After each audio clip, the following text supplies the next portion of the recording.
Montréal est vraiment belle.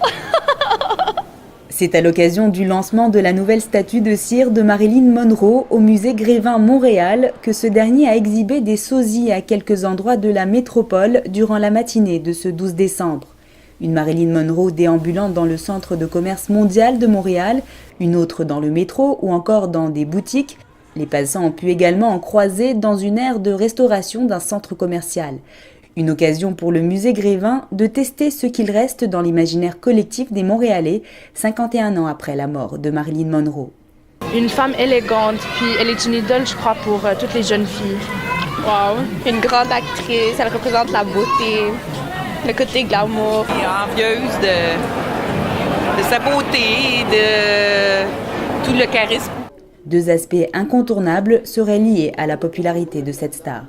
Elle a séduit une génération par ses films, par sa présence, c'est une des premières stars pour être une star, pas nécessairement pour ce qu'elle faisait, mais juste parce qu'elle était connue. Donc ça lui est resté de son vivant. Ça n'a pas fané au courant des dernières années.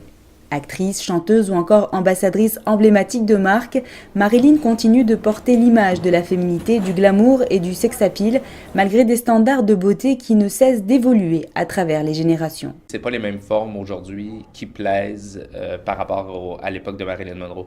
Par contre, ce qui n'a pas changé, c'est l'audace. L'audace, le fait d'y aller, le fait de vouloir être un sex symbole, de vouloir jouer le jeu de la séduction, ça n'a pas changé. Une audace qui a clairement l'air de séduire les passants, des passants qui ne se lassent pas de regarder les Marilyn Monroe faire leur show dans la métropole, et même pour certains d'immortaliser ce moment. Dès le 19 décembre, la statue de cire de Marilyn Monroe fera son entrée au musée Grévin Montréal, situé dans le centre commercial Eaton, une invitation qu'on pourrait difficilement décliner.